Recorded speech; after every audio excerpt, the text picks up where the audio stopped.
Shellee Howard is the founder and CEO of College Ready and CR Tutoring and Test Strategies, a certified independent college strategist, two-time best-selling author, international speaker, and highly sought-after consultant, helping families navigate the modern college admissions and financial planning landscape. Shellee combines personal experience with professional expertise. As the mother of four, she successfully guided her own children through college admissions and financial planning, everyone graduating debt-free. Her oldest son graduated from Harvard University debt-free, later completing medical school at UC San Diego, and is currently completing an orthopedic surgery residency at UCLA. Her oldest daughter became debt-free with a BSN and became a pediatric emergency room nurse. Her other children are pursuing film production and international business with thoughtful planning underway. Her lived family experience was the catalyst for her professional path. Realizing the college admissions environment was overwhelming, costly, and complex, Shellee earned her certification and founded College Ready to help other families achieve the same success without crushing financial stress. What's up, my financially intentional people? It's my honor to be joined by Shellee Howard, and we're going to talk about this subject that I know so many parents especially are really interested in, just college planning. How do we prepare for college? How do we get our minds wrapped around education now? Because it looks very different from when we went to school. And so just really excited to have this conversation because even though it's far away from me, it's still been top of mind and something that I've been planning for. So I'm honored to have you, Shellee, on the podcast. Thank you so much for having me. It's a pleasure to be here. And can you just talk about your background and how you got interested in preparing families for getting into college? Absolutely. So I will give you the condensed version because I only have so much time. But most importantly, I'm a mother of four. And my firstborn is my why. He came home from middle school and he says, "Mom, I know exactly what I want to do after high school." And I'm like, "Really?" Because I didn't figure that out for a long time. He says, "Yes, I want to be a brain surgeon and go to one of those Ivy things." And I'm like, "Great. All right." And then he walks out of the kitchen and he turns around and he goes, "Are you going to help me?" And I said, "Of course I'm going to help you." Right? As any mother would say, but I took it to heart. I did not want to let his dream down. And so College Ready was started because one young man asked a mom to help him. And I ended up taking him to his high school counselor.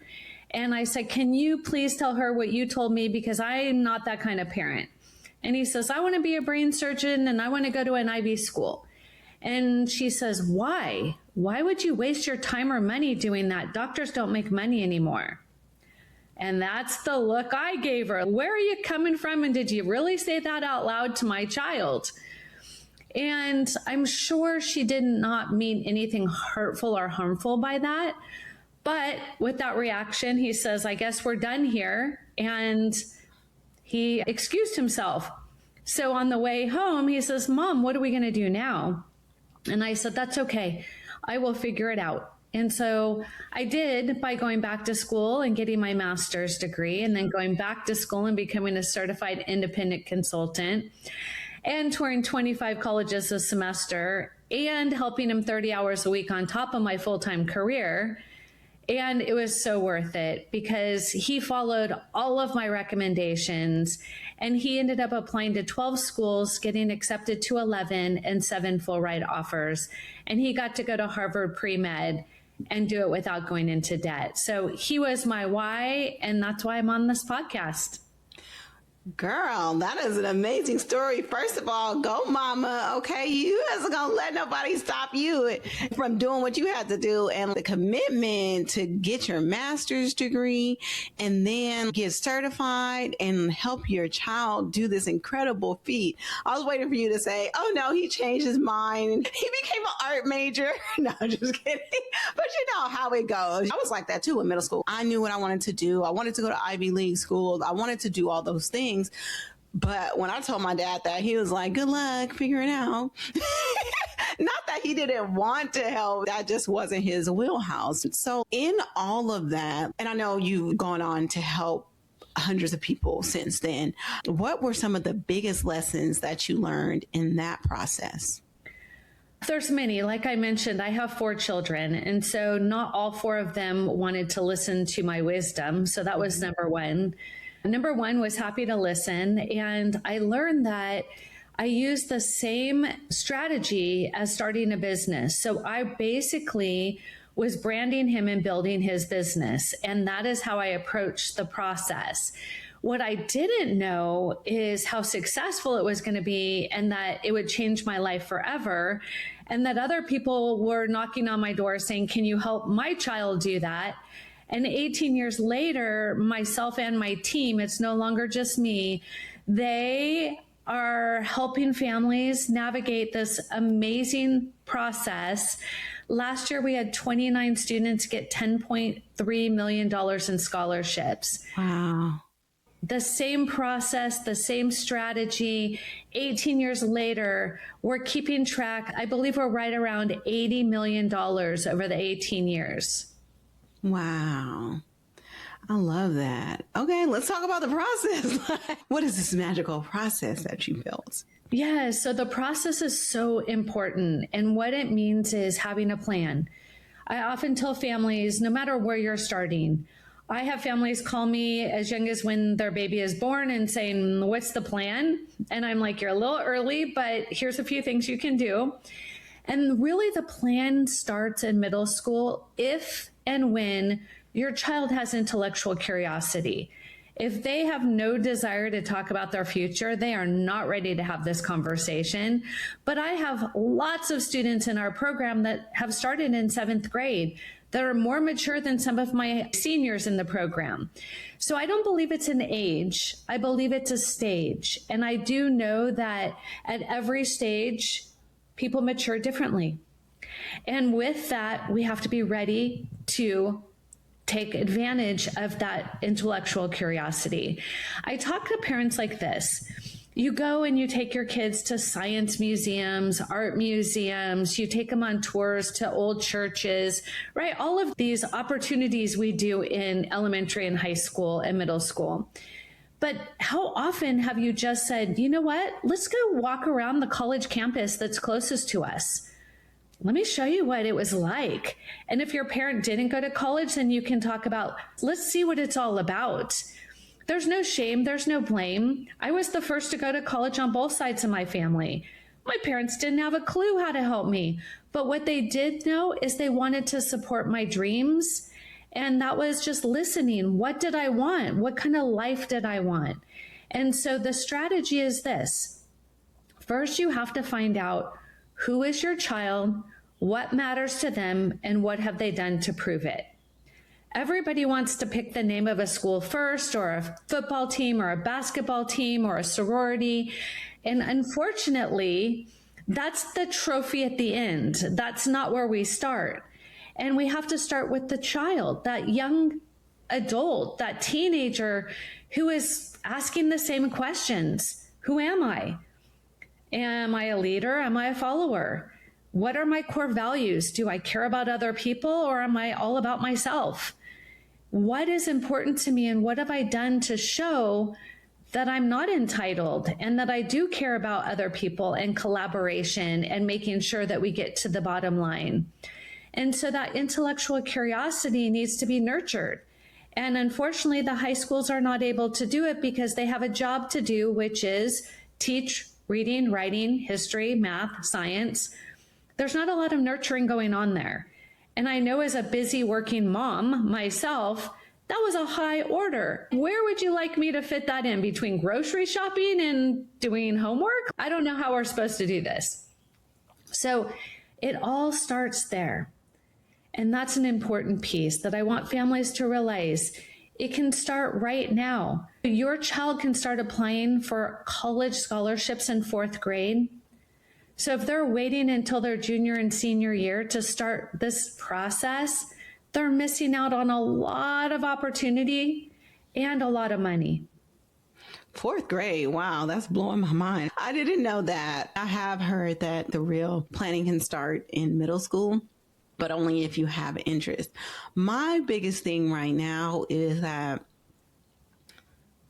I think just like the job landscape, everything is changing right now.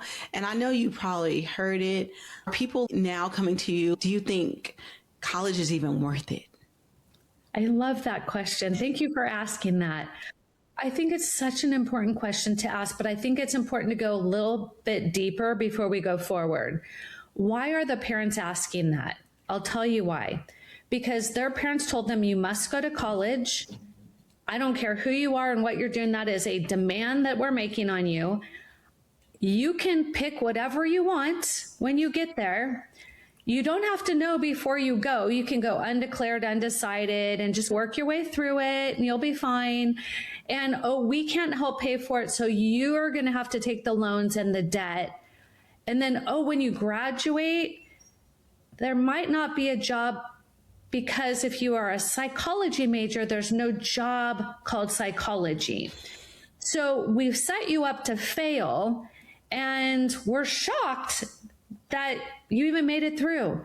And this is where all of this is coming from, is this generation before these students right now, their parents tried their best. I'm not blaming any parent at all. I'm just saying it was a mindset, and it was also the mindset of the high schools and the college.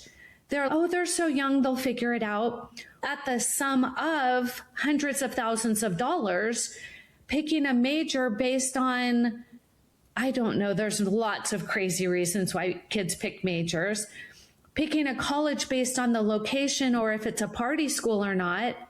There's so many things wrong with what happened that people seem shocked that they're questioning if college is worth it.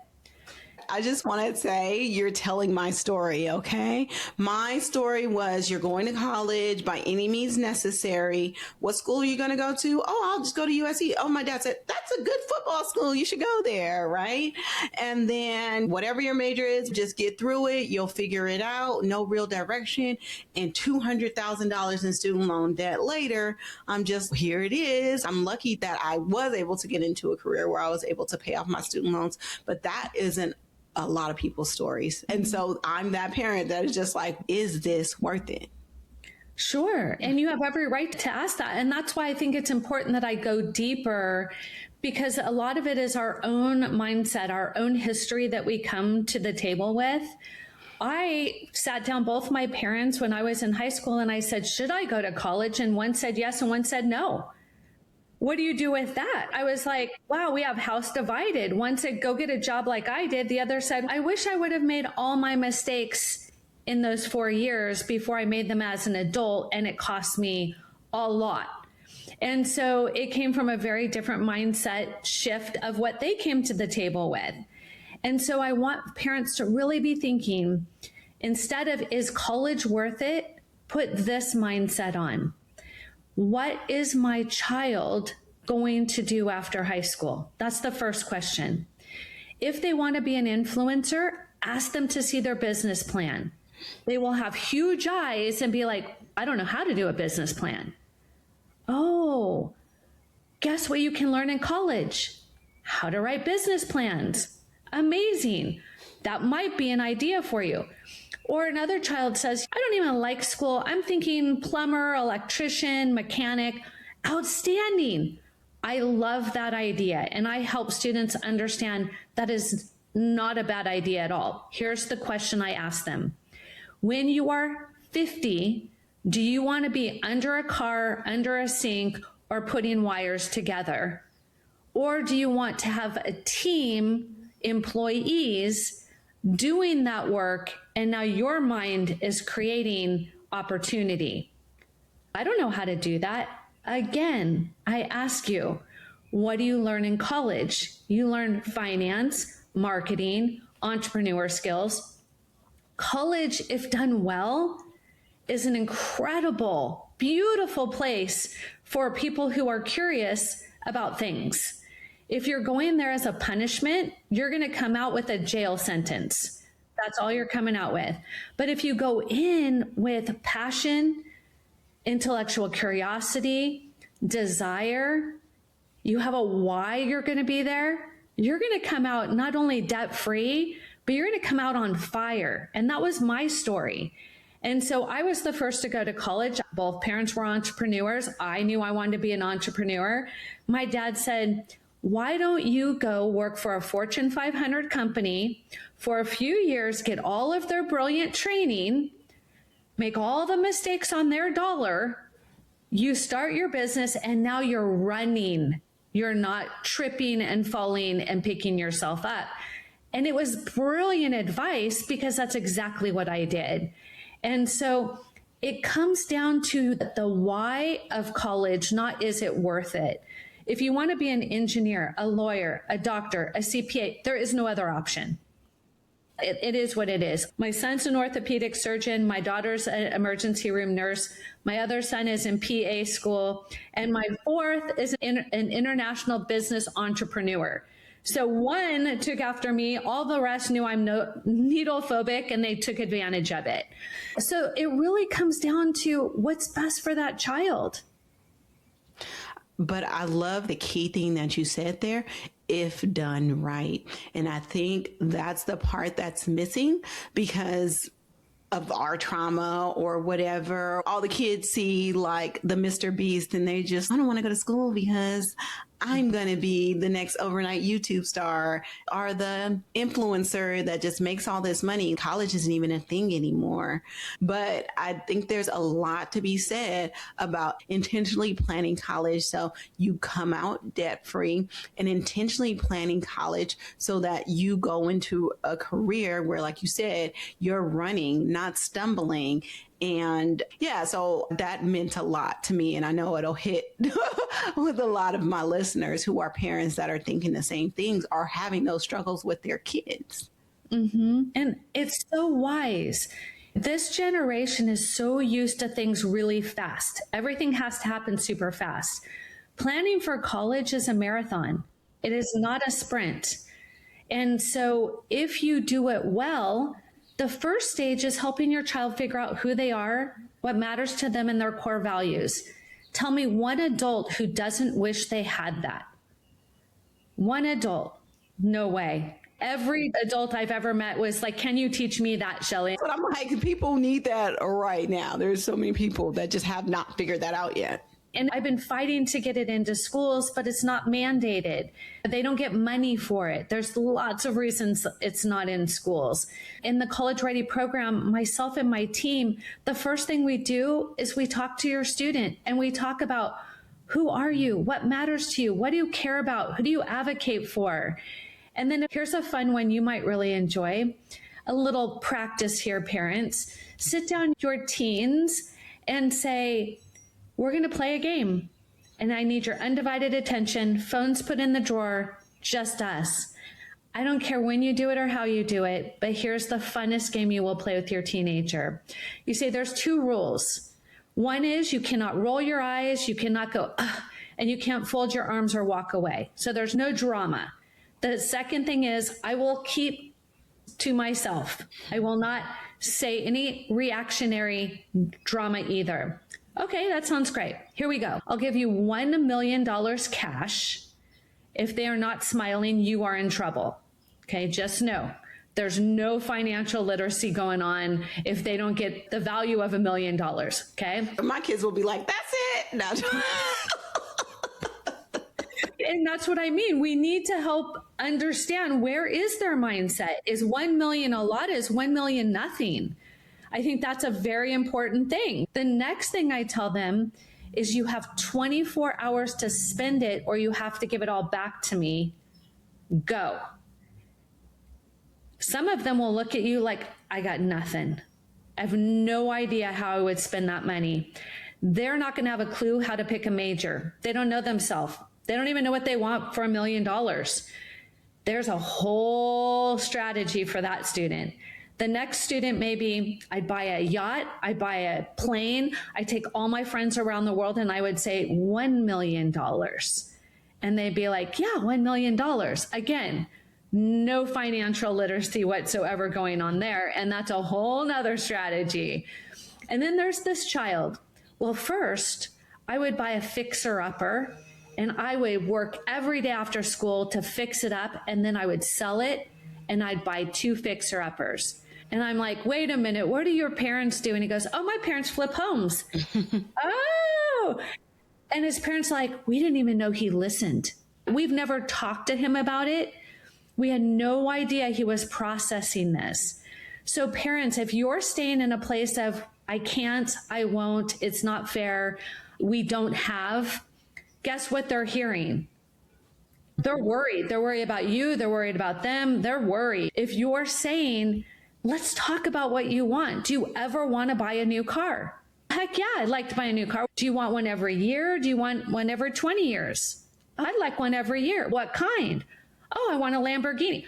Oh, do you see how we're starting to put together what is going on in their brain? Because if you ask your child, what's important to you? I don't know. Or, you know me, right? They have no way to articulate because they're living in a world where they're watching everybody's best day. And when you watch everybody's best day, you feel insignificant. There's not too many teenagers who are like, I'm just as pretty as that influencer. I'm just as awesome. They're like, whoa, they're amazing. And that is the tragedy in all of this, is we need to take their eyes off of that and put it back on them. And how we do that is what we call at College Ready, it's called See Our Future Now. And so I have consultants that walk them through this in a verbal conversation. But we start out by saying, we don't care where you go to school. We don't care what you want to major in. We don't care what you want to do for the rest of your life. This is your dream. If you don't tell us what you want, we can't go get it. That opens up a really beautiful thing, because now there is no expectations. There's none of the heaviness. We expect more than you being an art major, all of that stuff, right? Then we're able to show them, here are careers that match with who you are. Do you need a college major or do you not? Do you need 2 years, 4 years, 6 years, 8 years, 12 years? Then how much money they'll make when they graduate from college. And the newest part, will AI take that job before you even get there? So do you understand why this generation is really struggling? Is because they have the mindset of the past, they have the fast social media, and they don't know what they don't know. Yeah. Is college worth it? It depends on the child. I'm not here to say yes or no to anybody. I'm here to say we should explore, just like we explore, should we teach them how to ride a bike? That's a choice too. Or swim. Yeah. Yeah. And I'm right there with the kids. There's so much unknown, but I understand exactly where you're coming from. It is an option, just like anything else, but you don't just leave it off of the table because of whatever experiences you've had, or because of what somebody else said, or the multitude of other excuses that people have. So I want to talk about the changing landscape for a minute, because first of all, with the time you went to college, the time even I went to college, to the time my kids go to college, right? Everybody is worried about the exorbitant cost, right? And I think that's a lot of it playing into, they're saying, is it worth it?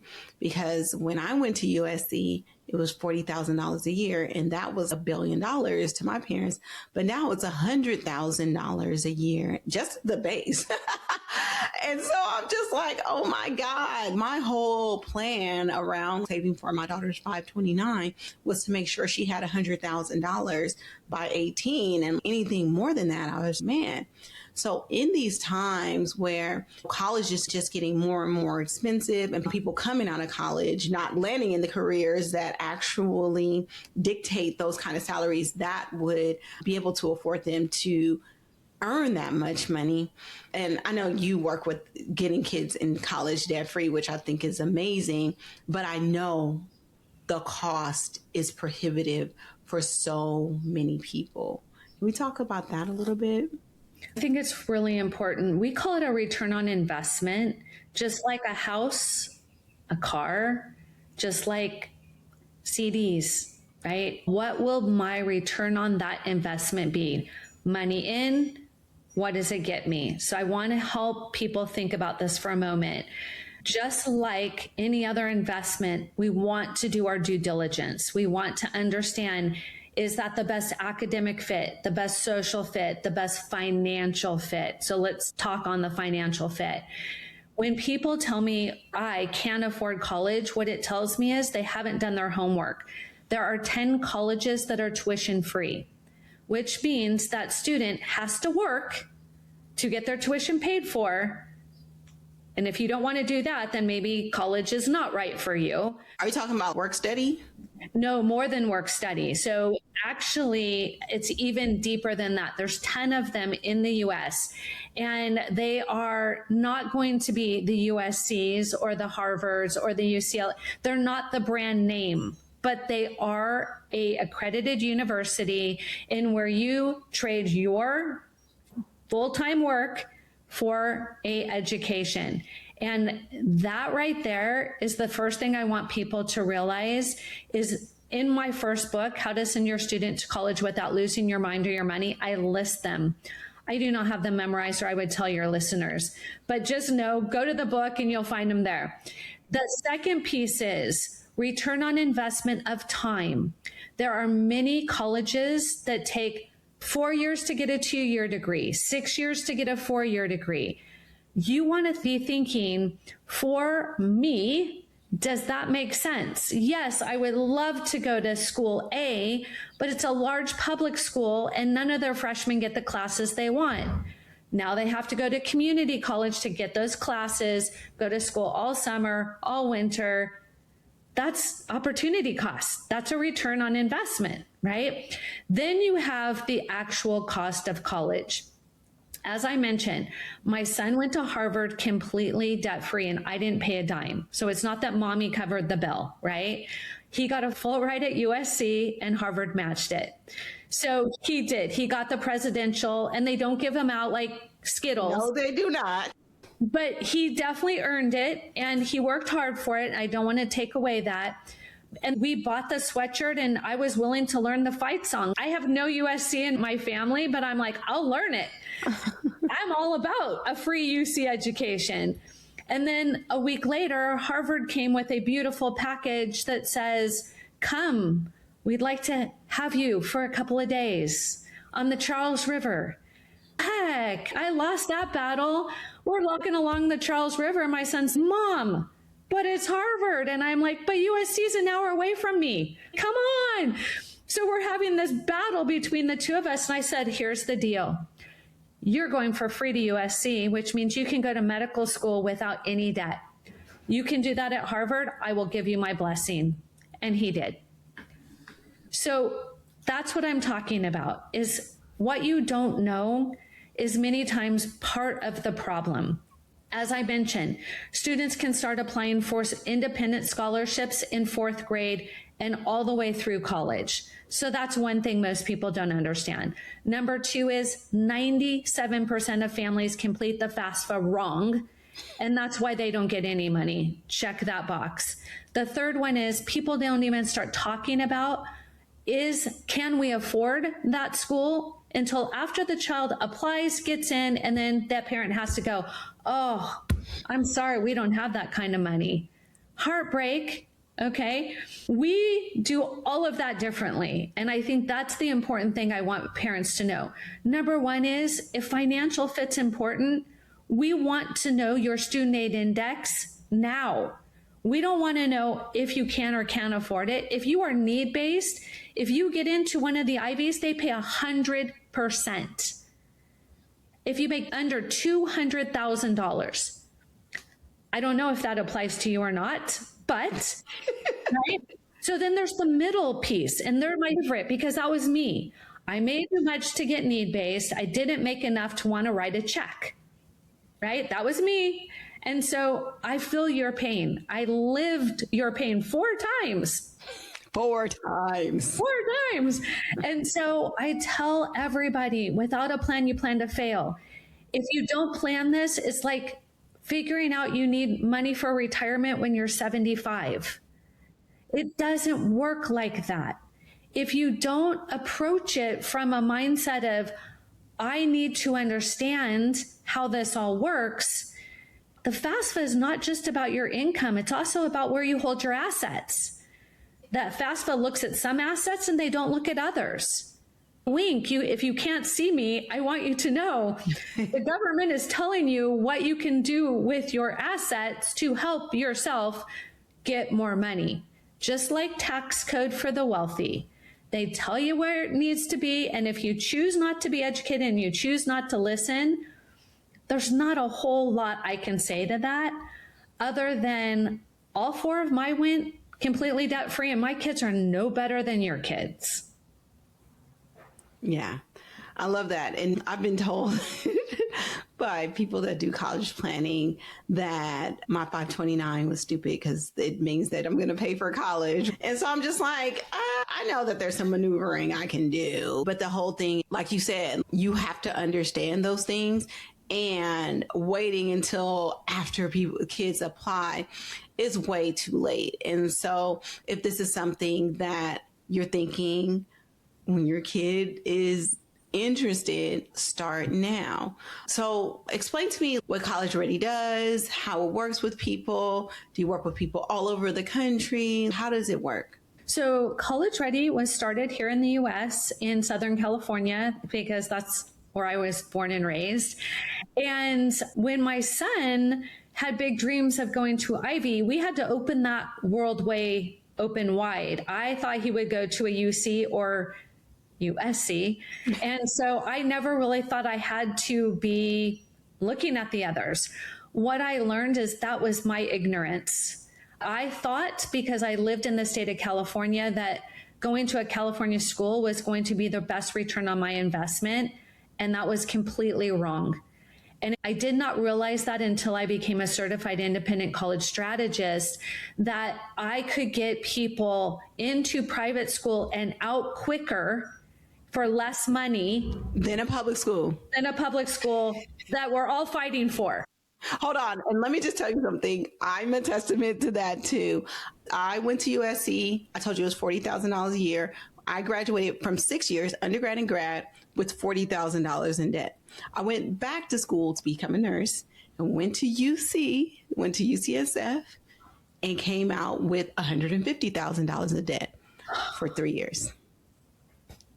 Oh my gosh, I need to have you on my podcast because that's exactly what I've been preaching. And so I want families to know, to you that is just looking on a screen to see the retail cost, it's like buying real estate. You never pay retail for real estate unless you live in Southern California, then you pay more. Or Northern California. Exactly. Or California or New York. Yeah. But what I want families to understand is what you don't know that's costing you. Because the first thing we do at College Ready is we help you understand what is important to your child and what is important to you as a family. Is it the best academic fit? Are you saying, I just want to get them into the top school that they can possibly get into and I'm happy to write a check? I have lots of those families. Absolutely, we can do that. What about if I have the money, but I'd rather put a down payment on a house for them or put it in my retirement, whichever you choose, and I would like them to earn it and have some skin in the game? Yep, we can do that too. I don't think I have enough to cover the whole thing, but I have some. Can you help us with merit scholarships, independent scholarships, institutional scholarships? Yes, we can do that too. So we are actually the only college consulting firm that I know of in the world that takes you from A, figuring out who you are, to Z, return on investment. And so what does it look like? I offer your listeners a complimentary 30-minute call with us where we can go over what is important to you. If there is no money, if they are genius, if they are a great athlete. Many people spend endless hours on the field and so much money on private coaching. 1.2% get a full ride scholarship. 1.2. You know how many do it with their brains? A lot. So I'm not saying don't do sports. I'm just saying be mindful. Do you put the money into tutoring? Do you put the money on the table for food? Or do you put it on the football field? Let's just talk about that. There's so much that people need to think about. So we help them to get clarity of their minds. Until they do, this feels heavy and overwhelming, and they just want to put their head in the sand and say, can I just skip this part? Because I don't want to play this game. And it's not fair to your teenager who has to make this decision by the time they're a junior in high school. Mm-hmm. There is no undeclared undecided anymore. There isn't? Oh, no. You cannot just go, oh, I just want to figure it out later. Or make your own degree. That was the option. There's some schools that you could get creative with, but do you really know why you're doing that is my bigger question. We don't want to just make things up because, I don't know, it feels good as a teenager. I think listeners, we've all been teenagers at one point, and what we did then probably didn't serve us as adults 100% of the time. So helping them get clarity about their core values, which won't change. If their family is a core value and you send them across the US, you better have a social plan in place. They will struggle hard, right? And it's just knowing, but they don't know how to articulate that because nobody has taught them. Same with financial literacy. So in College Ready, we go step by step. The first thing is awareness. The second thing is helping them to create a standout strategy, which we guide them through. The third piece is teaching them how to have collaboration, leadership, and community service. It is my belief as the leader of College Ready that if every student who graduates at 18 does 200 service hours, our world would be a better place. That's just my opinion. They learn about collaboration and empathy and all of the wonderful things that teaches.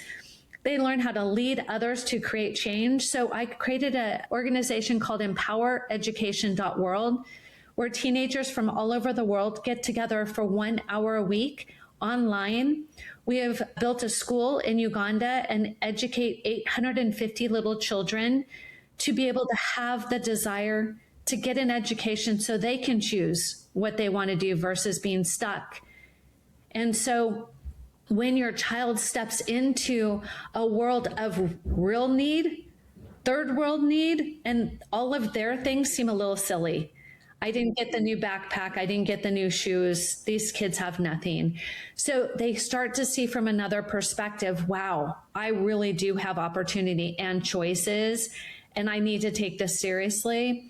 And then from there, we help them to craft, what is it that you want? Do you want a social worker type of career where you are giving and you are okay with not having the brand new Mercedes in the garage, right? We want them to know that there are choices, not that they're good or bad, but we want them to know the financial choices that they're making. Then, once they are able to articulate how important things are or aren't, then we can help them to be mindful of a return on investment of a college degree. So if they want to be a preschool teacher and they love children, I don't know if they have to have a 4-year degree from USC. But we're trying to help them to understand going to college, there's over 2,600 colleges. And I promise you, they're not all $100,000 a year. Yeah. And so picking the major, picking the career, and having the return on investment, if you were going to go doctor, lawyer, dentist, USC, heck yeah. Dental school at USC, you will never have to worry about a career. Never. That's what I'm talking about. It's the return on investment of the whole plan. My son can call any of his fraternity brothers at Harvard and say, hey, I need work. He's got a job the next day. Yeah. There's a lot to be said about that. Yes. First of all, I love that you not only encourage community service, but you have it built in to your program and that you guys are doing such good work. So kudos to you on that. I think that's phenomenal. The other thing is, Do you incorporate the CLEP testing, AP courses, or the dual enrollment programs as part of your strategy at all? Yes, and it depends on the child. So here's the thing for all of you listening, your child is going to tell you that testing is optional. Why? I've never met a teenager who wants to test prep. So in their mind, when they heard somebody say it's optional, they're like, heck yeah, it is. I don't want to do that. Here's the thing, parents. A school can change to test required in one day, 24 hours. So now if you're dream school and you're a senior, it's too late. You cannot pivot. You cannot go and apply to that school if it's test required. You just shot yourself in the foot. And that is not knowing what you don't know. So I just want families to get really clear on knowledge is everything in this process. So sorry if that didn't answer your question. It just made me think about, oh, that's so important. No, but yeah, people are cost conscious, and AP gives you just a higher grade point average, but the dual enrollment to skip some of those entry level classes or to finish faster, or some people start in their junior year, which saves a lot of money. I was just wondering if that's incorporated. Yes. And here's a trick for your listeners. This is secret sauce stuff right here. You want your teenager to take the PSAT their freshman year, their sophomore year, test prep between their sophomore and junior year, and really go all in their junior year. You can earn a free education. Again, how much can you not afford that? It just comes down to knowledge. To your point, APs are incredibly a brilliant idea at certain schools, required at other schools, and not necessary at other schools. I have students in my program who've already completed 2 years of college and they have 2 years left of high school. They will go in and need 2 years and they're done. Other schools will not take your AP credits because they want you to spend your money on English at their school, and that's your IVs. So you want to be mindful. You need to take the AP to get in, but they're not going to give you a break on getting out early. You're still going to have to fulfill the requirement. Okay. That answered my question. Thank you. I was going to ask you about the most important thing, studying.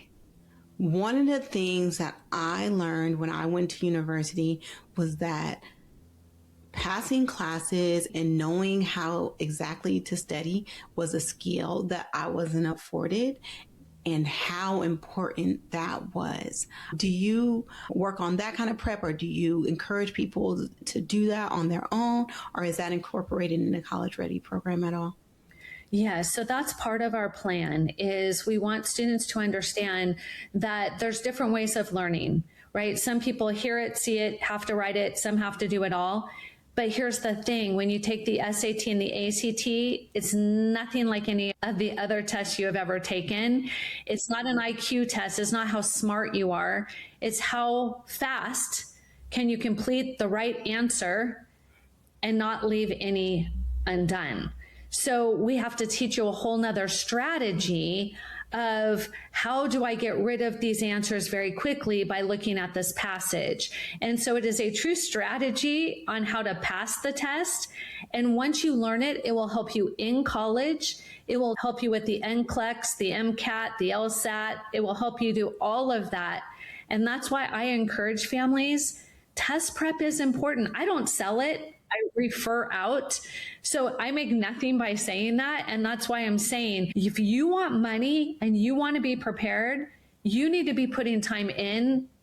Because if that test score does not meet your GPA, if you have a high GPA or low test score, they're thinking easy A's or grade inflation, or you don't have good test scores and you're not showing them. Either way, that's not the story you want to share. If you have a test score that is as good or better than your GPA, now they're thinking confirmation all day long. And if it's really high and your GPA is not, you're a smart, lazy student. So we have to be mindful of making sure. So I tell my students, this is the test score you need based on your GPA. Here's your benchmark. When we hit this on a practice test, time to take the real test.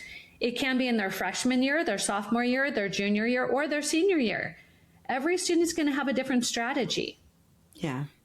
And then more or less like that test taking is a major skill, but also I was just talking about just studying and passing and understanding like how to absorb information from that class, because high school to me, it was easy, but I had to work really hard.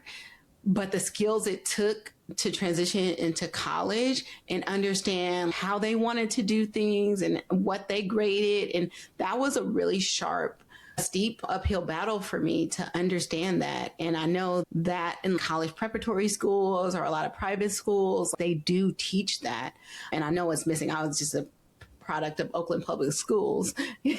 And I still graduated with a 4.5 GPA, but it was a big shock to me when I came into college. And I was just like, whoa, this is a different way of thinking.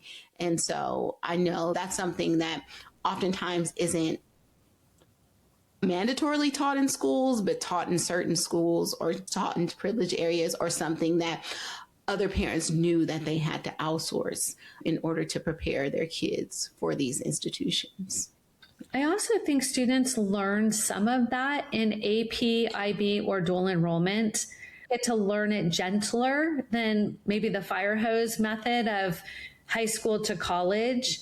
And so if you are thinking college is in your future, I encourage you to take an IB or an AP or a dual enrollment so you can really see the difference in how you have to prepare, and take the exam after so you can see how you retained. It's really important. I mean, that's a benchmark you get to give to yourself. Yes, yes. I think that's important. That's important. All right. So we're all ready to be college ready. One other thing I was just thinking about. So I have a middle schooler, and her transition from elementary school to middle school was really hard. And so I can imagine me talking to her about college right now is overwhelming. And my fear is that she's like, no, I don't want to go to college. I don't want to go to college. And then we get closer to junior and senior year, and she's like, oh yeah, now I want to go to college. And then we've lost all this time. And I'm like, girl, I could have been on you. How do you approach parents that have gone through similar situations? So since every child is uniquely different, if your daughter came to me, you came to me, what I would at first ask her is, does she want to go to college? Very simply, without really any hype to it. And if she says, I don't know, that's a very normal thing for them to say. And have you ever been on a college campus? Yeah, I think so. Okay, great. What did you like or not like about that experience? Then she looks at her parent because she doesn't know. So if you take the time to go to a football game, a basketball game, a theater production, or just walk on a campus and enjoy being there, have conversations about how different it is than what is currently her life, and the fact of, if she loves math, say, you could take so many math classes here and you don't even have to take another English class. How would you like that? Oh, that would be amazing. So if you're speaking into them what is true, but also what sets college apart from what they know, they'll start having questions. And that intellectual curiosity will lead them to either a career, or it will lead them to college with a career on the other side. And so I always start with their why. And why? Because if they do not have a why yet, it's going to be a battle. They're not going to participate. But if you know that your child absolutely does not like to wake up in the morning and would prefer evening classes, I would definitely be selling. She could take all evening classes in college. And now the why is, that's amazing. The littlest things when they're this young helps them to be like, whoa. Or taking them to somewhere or something like you would a museum and talk about this and that. When my son was her age, you'll laugh at this one, we were going on a trip and we passed a toll booth and I had to toss coins in. He goes, that's it. That's the job I want. And we were on this road trip and I'm thinking, what did I do? What is he what? And he goes, yes, I want to sit there and play my Game Boy and have people throw money at me. That's the mentality of this age. They don't quite understand what is all involved. And I said, so wait, what about that seems really cool? And he goes, Mom, people are just throwing money at me all day. So you like money? Yeah, money buys me nice things. Oh, see how you can take the little drop of, without making them feel bad and be like, so tell me more about that. And then all of a sudden they're expressing, I love fashion. I want to be a fashion designer. That sounds so great. Do you want to sew clothes? Do you want to market clothes? I'm curious. What about it? And they're like, I don't know. I just want nice clothes. So you have to be ready for the mindset of they've never thought of any of this. So how can we make it a fun, enjoyable conversation? And maybe talking about your roommate in college and how they made you crazy, or how they're still your best friend, or you met a significant other, whatever the story is, just share the story, right? And let them see that this is one path they can go. It's not the only path, but it is a path they can choose. And then have you had a good track record, or have you worked with any people that specifically wanted to go to historically Black institutions? Because, you know, that financial situation is a whole thing on its own.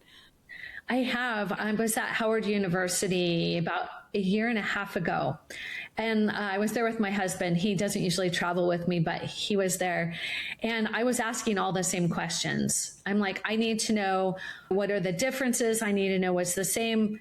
There's not a judgmental bone in my body. And you're sounding really judgmental. And I'm like, no, that's not what I'm getting at here. I need to understand similarities and differences, and how do I set a student up for success? That is really important, because I have students who only want to go to schools that cater to the Jewish population. It is just important to the family. It is my job to understand, how do I set that student up to get what they want? So regardless of what that specialty is, theater and production is another really tough one. NYU is the most expensive school around. And if you're going to be a theater person, you have to know your chances of making it onto Broadway. And if plan A doesn't happen, what's plan B? And of course, as a parent, they hear you saying, you just don't want me to be a theater person. And that's not it at all. You're concerned about their future. When I say it, they're like, oh yeah, I didn't realize to live in a closet in New York is a lot. $1 million. Yes. So that's super important. So that's a great question. Thank you for asking. Yes. Okay. So back to the College Ready. How do people access it? And if they want to work with you or your counselors, how do people go about that? So the best thing is to go to collegereadyplan, PLAN.info. And that will give you a ton of free resources. That's the first thing. I'm a big giver. The second is both of my best-selling books are on Amazon. The first one is How to Send Your Student to College Without Losing Your Mind or Your Money. And the second one is The College Admissions Plan Simplified. I have them on sale right now, I think for under $5 for your listeners. Okay. I used to have them for free and nobody would buy them or nobody would go get them. It was the weirdest thing ever. I started charging $5 and people are like, oh, what a deal. So regardless. And my podcast, Parents, Is Your Teen College Ready? Is a great way to just listen to me share all that I can to help support your family. Awesome. Awesome. I love it. Thank you for all the resources. Thank you for all the great advice, and thank you for re-inspiring me to send my kids to college. For me, it was a given, right? For these kids, it's just, oh no. But I love the way that you talk about it and you navigate it, and you've helped your kids navigate it and hundreds of other people's kids navigate it. And for all of the amazing resources and for even just enlightening me on a lot of stuff today. You're the best. I really appreciate you. And I know I took a lot away, and I know people in my audience will too. So you are much appreciated. Thank you so much for having me. Happy to help.